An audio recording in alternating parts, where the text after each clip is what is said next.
Tenho o privilégio agora de convidar a Karina Awassal, que é uma parceira nossa de bastante tempo, uma das pioneiras em microbiota no Brasil.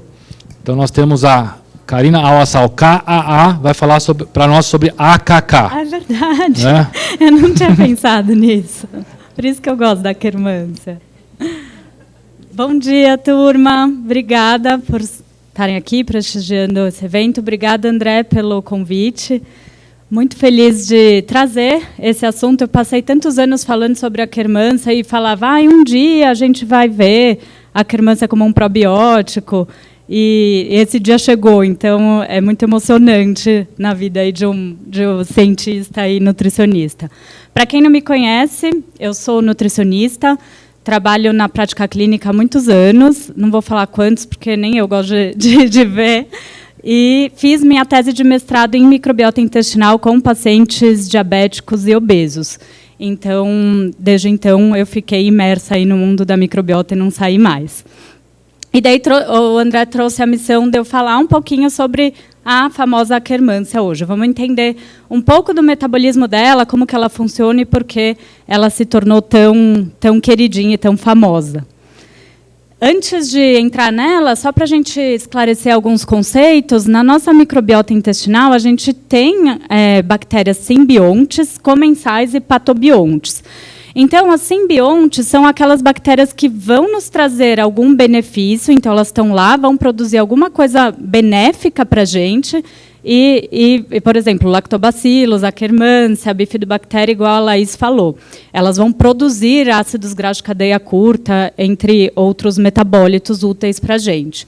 As bactérias comensais, elas estão lá, elas não vão interagir direto com a gente, mas elas têm o papel, inclusive, de ajudar essas bactérias simbiontes produzirem esses produtos. E as bactérias patobiontes são aquelas que todo mundo tem, mas elas, em excesso, podem começar a causar algum estrago na nossa microbiota intestinal, como, por exemplo, uma reação mais inflamatória, são bactérias que elas não podem, a gente não pode confiar tanto nelas assim. E daí, quando a gente fala muitos anos falando sobre desbiose, acho que todo mundo, até os pacientes já chegam para a gente falando, eu tenho desbiose, mas qual que é o tipo de desbiose? É o que a gente tem se preocupado hoje em dia na prática clínica e que tem sido um grande desafio, inclusive. Mas a gente sabe que a gente pode ter desbiose por diminuição de bactérias boas, então diminuição das simbiontes. A gente pode ter uma diminuição da diversidade de bactérias intestinais. A gente pode ter excesso de bactérias boas, é uma nova desbiose que eu tenho visto muito. Então, você tem uma bactéria que, teoricamente, é boa, mas, quando ela está em desequilíbrio, ela vai causar algum prejuízo. Então, a gente tem vários tipos aí de desbiose. E, quando a gente pega o paciente na prática, é muito difícil a gente saber qual que é exatamente, como que está aquela microbiota do paciente, porque os sintomas, muitas vezes, são os mesmos. Ele pode ter algum desconforto gastrointestinal, pode ter alguma condição mais metabólica também, que entraria aqui nesse tipo de desbiose. Então, isso tem sido um desafio para nós aqui na prática clínica, onde na ciência a gente já tem perfis definidos para cada situação. A gente sabe, né, que, principalmente numa condição de desbiose, a gente vai mexer com o equilíbrio imunológico desse paciente. Então, essas bactérias estão o tempo todo falando com o nosso sistema imune e qualquer desequilíbrio nelas vai trazer reações alteradas aí do nosso sistema imune, e isso vai acontecer tanto reações locais, né, intestinais, como também extraintestinais. E daí, como eu falei, na literatura, isso já é mais fácil. A gente tem definido o que é uma microbiota de um paciente obeso, o que é uma microbiota de um paciente com doença de Crohn. E, na prática, a gente ainda está tentando descobrir quais estratégias e como descobrir qual que é o perfil de cada microbiota.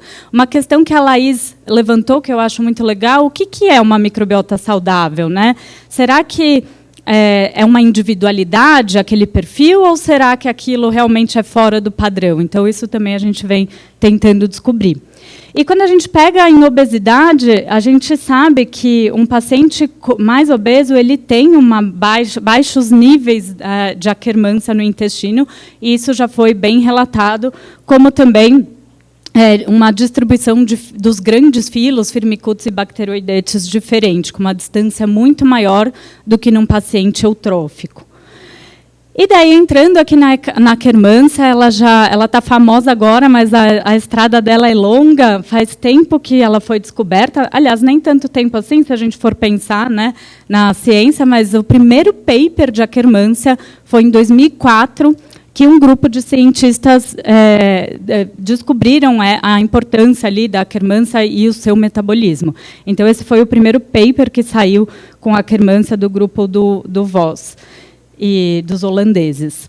E daí, o que eles viram? Que é uma bactéria que tem... Esse paper foi só descritivo nesse sentido. É uma bactéria que tem uma característica mucolítica, ou seja, ela degrada, tem essa capacidade de degradação do muco protetor, e ela tem uma boa capacidade de aderir na parede intestinal, e daí o nome dela foi feito em homenagem a um microbiologista, Alton Akkermans, e daí por isso que veio o nome dela. Então, ela tem essas características específicas um pouco diferentes ali de algumas bactérias que a gente conhece bem no intestino. Só a título de curiosidade, quando você digita no PubMed Akkermansia mucinifera, olha a quantidade de papers, como vem crescendo o interesse em estudar a Akkermansia, e agora saindo alguns artigos, né, em humanos, a gente consegue também ver mais próximo de nós o quanto ela é importante. E daí, em 2021, 225 papers saíram sobre a Akkermansia, e só nesse ano já tinha quase 100, mais ou menos, eram 70 e tantos papers falando sobre a Akkermansia mucinifera. Então, a gente tem que acompanhar essa literatura, porque vocês podem ver de 2004 para cá o quanto cresceu o interesse nos estudos dela. E daí, vamos falar um pouco dela. Ela é pertencente ao filo da Verrucomicrobia. Então, quando vocês pegam um sequenciamento e olham lá aquele filo de Verrucomicrobia ou muito diminuído ou aumentado, vocês já podem inferir que é praticamente da Akkermansia que a gente consegue determinar. Ela tem uma característica de gram-negativa. Então, lembrando um pouco da estrutura da bactéria, as bactérias gram-negativas elas levam LPS na sua parede celular. E daí não classifiquem se é uma bactéria boa ou ruim por ela ser gram-positiva ou gram-negativa. A gente está falando de uma bactéria boa aqui, só que tudo depende de um equilíbrio de como está isso no intestino. Ela vai representar de 0,5% a 5% da nossa microbiota intestinal nos valores adequados. É uma das poucas bactérias que a gente consegue ter uma faixa ali de ideal para o nosso intestino. A gente tem outras bactérias que a gente não tem muita ideia de quanto que a gente tem que ter. Presente na camada de muco intestinal, ela tem essa característica de degradar a mucina. Ela tem uma característica bem anti-inflamatória, aliás, depende um pouco da situação, né, porque ela é uma bactéria gram-negativa, mas ela tem, estudos mostram essa capacidade dela de melhorar controle glicêmico, obesidade, e também alguns estudos em Crohn mostrando essa melhora, né, da barreira intestinal, como também inflamação. Então, só para a gente fechar aqui o raciocínio, ela tem que ter de 0,5% a 5%, né, da nossa microbiota intestinal. Ela coloniza nosso intestino, teoricamente, né, quando a gente está mais jovem, e daí ela fica lá.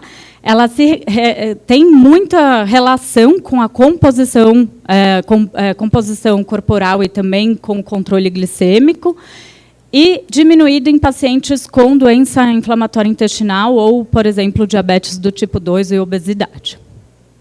Aí vamos entender um pouquinho. A gente tem aqui no intestino duas camadas de muco, né? Vocês estão vendo, a mais interna e a mais externa. A camada mais externa é onde ficam as bactérias, onde fica a nossa microbiota. Essa camada interna aqui de muco, a gente não pode ter muitas bactérias ali, até como proteção. E a Akkermansia mucinifera, ela está bem aqui. Como vocês podem ver, outras bactérias também que tem essa característica de degradação do muco, né? Não é só ela que faz isso, mas ela é uma das principais. E daí o que ela tem de tão importante? Ela vai produzir umas enzimas, as mucinases, que vão degradar esse muco protetor. Então, ela consegue fazer essa degradação e, como resultado, ela vai liberar produtos, ácidos graxos de cadeia curta, que vão interagir com o hospedeiro. Essa revisão está muito legal, falando um pouco da relação da barreira, né, intestinal, da camada de muco e a nossa microbiota. E daí o que eles discutem? Eles falam bastante sobre a quermância, mas discutem o quanto que é importante a gente ter essa camada de muco intacta para criar um ambiente adequado para a nossa microbiota habitar lá. Então, tem uma relação bidirecional, né, complexa, entre esses compostos do muco com a nossa microbiota intestinal. Vamos ver um pouquinho do que ele fala aqui. Então, aqui só mostrando como é produzido o muco, né, principalmente pelas células de Globé. Então, eles vão produzir, e a gente sempre tem essa camada mais interna, que não tem microbiota, e a camada mais externa, e aqui é aquele muco que fica mais transitório ali, que isso se renova com mais facilidade. E daí, a composição do muco é feita por diversas açúcares e proteínas, né, glicoproteínas, estruturas glicosiladas, por isso que elas conseguem degradar esses açúcares ali presentes do muco, a quermância, né, e também por aminoácidos como prolina, treonina, serina. E ele é rico em imunoglobinas, principalmente IgA, e peptídeos antimicrobianos. Então, também faz parte ali do nosso sistema imune. É uma grande... né, a gente tem estudos da imunologia das mucosas, de bem complexo que é essa barreira, essa camada de muco ali. Então, não só a quermância vai degradar muco, né? Daí vocês devem estar se perguntando por que ela é boa, se ela degrada o muco que vai nos proteger e que vai proteger a barreira intestinal. E, como vocês podem ver nessa tabela, a gente tem aqui alguns parasitas mesmo, né? Giardia, que também vão fazer essa degradação do muco. A diferença é que, entre outras bactérias, mas a quermância, ao mesmo tempo que ela degrada, ela estimula a produção de mais muco protetor. Então, ela vai degradar, consumir, em vez de fermentar as fibras, ela vai fermentar esse muco, produzir ácidos graxos de cadeia curta e trazer também um estímulo ali de produção de novo muco. Agora, bactérias mais patogênicas, elas só degradam, elas não vão, que daí é muito mais agressivo do que acontece na quermância, por exemplo. E uma das coisas mais importantes da quermância é que ela tem essa proteína, MUC 1100, que é uma proteína que está na membrana externa dela e que ela tem um efeito ali bem interessante imunológico, né, que vai ajudar na inflamação, melhora da inflamação também no controle glicêmico, ela tem um papel super importante. Então, na camada na estrutura aí da quermância. E aqui só para mostrar o que eu falei, né, que ela vai degradar, a quermância mucinífera, ela vai degradar o muco externo, vai fazer um estímulo para a produção e daí também vai crescer mais a quermância. Então, a gente entra ali num ciclo de feedback positivo. Então, por isso que ela é muito interessante. E quais são as consequências, então, de ter uma quermância baixa? A gente sabe muito impacto aqui em obesidade, diabetes, doenças inflamatórias intestinais e síndrome do intestino irritável, porque, além do papel metabólico, ela também, se você tiver ela muito baixa, ela também vai enfraquecer essa camada de muco protetor. Então, isso vai acabar impactando nessas questões de intestino irritável. E daí você vai ter um aumento ali de translocações, de toxinas, de mudança ali no perfil da microbiota e aumentando até o risco de sensibilidades alimentares. E daí ela foi muito estudada para essas questões metabólicas, mostrando que um paciente obeso ele tinha menor quantidade de aquermância e além disso, quando você tinha uma menor quantidade de Akkermansia, você acabava tendo todas essas questões de inflamação, aumento de LPS e inflamação que ia impactar no seu metabolismo como um todo. Aqui um estudo que eles analisaram primeiro em camundongos, o camundongo aqui em disbiose, que tinha baixos níveis de Akkermansia, aumento de inflamação, resistência à insulina, e isso impactava no aumento de adiposidade, de lipídios, né, plasmáticos e glicose, enquanto que quando tinha Akkermansia, já a própria estrutura aqui do muco, de tudo do intestino fica melhor e diminuía todos esses parâmetros metabólicos. Esses estudos foram evoluindo para estudos humanos, né? E aqui foi um estudo que fizeram a suplementação com a Akkermansia viva e pasteurizada em pacientes com síndrome metabólica e tiveram também a suplementação da Akkermansia, ela diminuiu enzimas hepáticas, como o colesterol, e também o IMC, né, o peso corporal. E daí a Akkermansia pasteurizada, ela não tem a capacidade ali de mudar a sua microbiota intestinal, ela não vai colonizar, porque ela não está viva. Mas o que eles tiraram nesse artigo, que aquela proteína MUC 1100, ela teria ainda um papel importante na regulação da parte metabólica do paciente.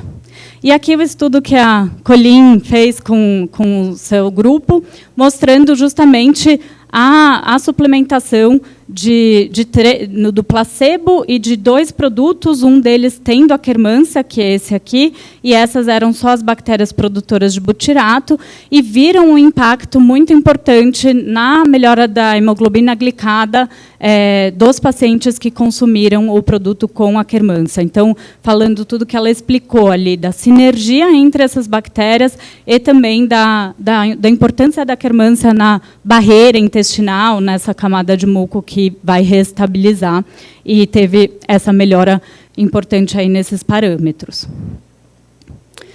A gente, até então, quando não tinha Akkermansia para prescrever, já tinham alguns papers saindo sobre quais estratégias que a gente pode fazer na dieta para tentar aumentar a Akkermansia.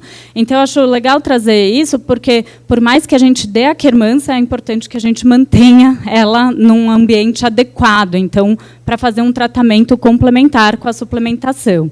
Então, primeiro, toda vez que a gente pega ali um paciente com baixa Akkermansia, a gente tem que pensar nessa barreira intestinal. Então, colocar ali um colágeno, essas proteínas, esses aminoácidos que vão ajudar nessa estrutura. Diminuição de outras bactérias degradadoras de muco, que elas podem estar lá por falta de fibra, e daí, na ausência da alimentação delas, elas acabam degradando mais o muco, e isso piorando aquele cenário, aquela sinergia para a Akkermansia ficar ali. Então, isso é importante avaliar também. Então, colocar fibras, prebióticos, polifenóis são muito importantes para a manutenção da Akkermansia ali no nosso intestino. Inclusive, a gente tem alguns estudos que a suplementação de polifenóis também ajuda a aumentar ela. Antioxidantes, e também tem estudos com ômega 3 ajudando nesse cenário. Então, aqui um estudo interessante mostrando a suplementação de berberina. Berberina, ele é um ativo encontrado em alguns fitoterápicos, como, por exemplo, o Berberis vulgaris, tem o outro, esqueci o nome agora, esqueci, já lembro, que é com F. É um outro fitoterápico que é rico em berberina, que a gente acha aqui. E eles fizeram um estudo em camundongos, com grupo controle e uma dieta rica em gordura, e daí eles foram dando doses diferentes de berberina. E daí o que eles viram? A berberina, ela é considerada como se fosse uma metformina dos fitoterápicos, porque ela tem uma ação parecida.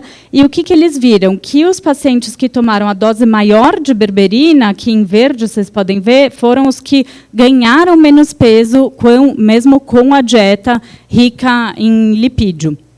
E daí tudo isso aconteceu por conta do aumento da Akkermansia nesse grupo que tomou a dose maior. Então, aqui em verdinho, vocês podem ver que a Akkermansia, e nos outros grupos não aconteceu esse aumento significativo da Akkermansia. Então, isso mostra que ela foi uma das responsáveis pela ação desse fitoterápico no nosso melhor controle glicêmico e perda de peso. E aqui no mesmo estudo, eles mostrando que teve um aumento específico de genes, principalmente de MUC2, que está envolvido na produção do muco protetor, mostrando que aumentando esse muco, a gente não sabe, né, se foi a quermância que deve ter feito esse aumento aí do muco e que também protegeu. Aqui um outro estudo mostrando a suplementação de polifenóis da uva, também em camundongos, mas com uma dieta, eles fizeram vários grupos, né, uma dieta mais rica em gordura, e mostraram que os polifenóis melhorou parâmetros inflamatórios e também teve um aumento expressivo da Akkermansia mucinifera no intestino. Então, isso é interessante a gente saber, porque mesmo com a suplementação, vamos supor que a gente dê por um período, mas é importante a gente pensar como que a gente vai manter essa Akkermansia depois no intestino.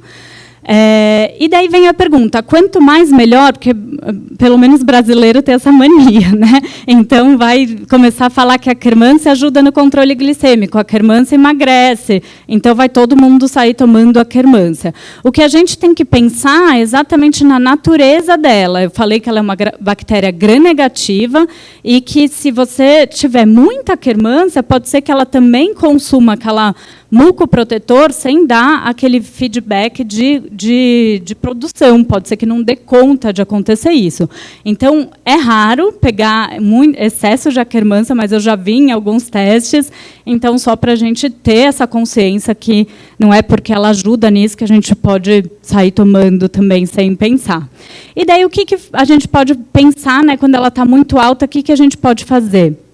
A gente tem que tentar fazer ali uma dieta mais rica em fibras para também ajudar as outras bactérias a entrarem em sinergia ali com elas, aumentar as bactérias produtoras de butirato, também cuidar ali da parte de inflamação, né, porque aquilo pode estar, inclusive, gerando uma questão de leaky gut, e pensar também em outros probióticos e sensibilidades alimentares nesses casos. Aí, falando mais específico do probiótico de Akkermansia, ele entra na categoria que a gente chama de probióticos de próxima geração, que a gente vai ver bastante agora. E o que são esses probióticos de próxima geração?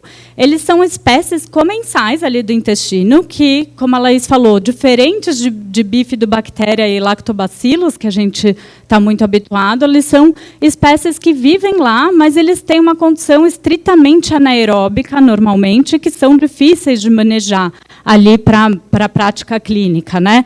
Eles não vão ter um histórico de uso de suplementação, justamente por essa dificuldade, mas a gente sabe muito bem do papel dessas bactérias no nosso intestino. Alguns desses probióticos, inclusive, podem ser que entrem como medicamentos, não só como probióticos e suplementos alimentares. Que é o exemplo, né? A Akkermansia é um probiótico, mas ela cabe nessa categoria de probióticos de próxima geração, como também todas essas bactérias que estão nos produtos aqui, essas produtoras de butirato. E daí, aqui eu falo, né, que para mim é até emocionante, que eu passei anos falando sobre a Akkermansia, e hoje ter a Akkermansia disponível é um avanço da ciência muito lindo, e tenho certeza que isso vai ser muito útil para os nossos pacientes, então hoje a gente já tem para suplementação. E eu tive a oportunidade, inclusive queria agradecer o André, a Colin, Cindy, todo mundo, pela oportunidade de visitar a Akkermansia, o laboratório da Colin, que é incrível e realmente uma tecnologia surreal que eles fizeram para conseguir manejar e fazer um produto com a Akkermansia, garantir que ela esteja viva e com qualidade para suplementação. E qual que é o desafio deles? Como eu falei, são bactérias estritamente anaeróbicas, qualquer contato com o oxigênio elas morrem, então eles fazem todo um controle de gás que vai ter ali, de pH, todo um controle para que consiga fazer cada etapa e fazer essa fermentação de Akkermansia em maior quantidade. E daí elas são liofilizadas e mantêm a sua característica de estar viva. A gente sabe também que no intestino, quando a gente vai falar um tratamento para o intestino, nunca é uma coisa só. Então, a sinergia dessas bactérias, então tudo bem, você colocar ela pasteurizada pode ter um efeito, mas a sinergia dela lá no intestino é diferente quando ela está viva. Então, eles criaram toda essa tecnologia, é muito legal visitar e ver isso acontecer. E daí, só para fechar, queria trazer um estudo de caso rapidinho aqui para vocês pensarem como a gente pode aplicar isso na prática. Então, essa daqui é uma paciente minha, 48 anos, IMC 34,5, glicemia 99, hemoglobina glicada não estava tão ruim, mas ela já está ali com aquela glicemia maiorzinha e sobrepeso. Aliás, já está com IMC de obesidade. Ela fez o teste genético, eu de microbiota. Curiosamente, o teste genético dela não apresentava nenhum gene relacionado à obesidade, nenhum FTO, nenhum daqueles genes que a gente sabe que tem relação com a obesidade, e também não apresentava genes relacionados a diabetes. Só que o teste de microbiota dela teve uma metagenômica semelhante à obesidade. Aqui é a distribuição dos grandes grupos, né, dela, até que não está tão ruim quando a gente olha assim, mas a gente não encontrou nenhuma Akkermansia mucinífila no intestino dela. E daí isso me fez pensar, além das outras bactérias, eu não vou entrar em tantos detalhes aqui, mas me fez pensar que realmente o caso da obesidade dela é muito por conta da microbiota, e não de questões genéticas ali associadas e tal. Então, se a gente não tratar essa microbiota dela, ela provavelmente não vai conseguir melhorar esses parâmetros metabólicos e nem a perda de peso. Então, eu achei bem interessante que a gente poderia colocar, seria uma paciente bem interessante para a gente testar aí o probiótico da Akkermansia, né? Então, ela falta aí estratégias para a barreira intestinal como um todo, ela iria se beneficiar. Então, trazendo aqui só para fechar nosso raciocínio, a Akkermansia é uma bactéria fundamental, chave ali para a nossa saúde. Conhecer a microbiota do paciente também é fundamental, né? Acho que não tem hoje especialidade médica que não tenha que olhar para o intestino, e nutricionista, então, nem se fale, porque já está mais que provado que até a dieta que a gente prescreve, dependendo da microbiota, ela nem resultado vai ter. E, então, saber como modular e essas estratégias e esses novos produtos chegando vão ajudar muito na nossa prática clínica, que, no fim, é o que a gente quer, melhorar a saúde dos pacientes. Muito obrigada pela presença de vocês e pelo convite.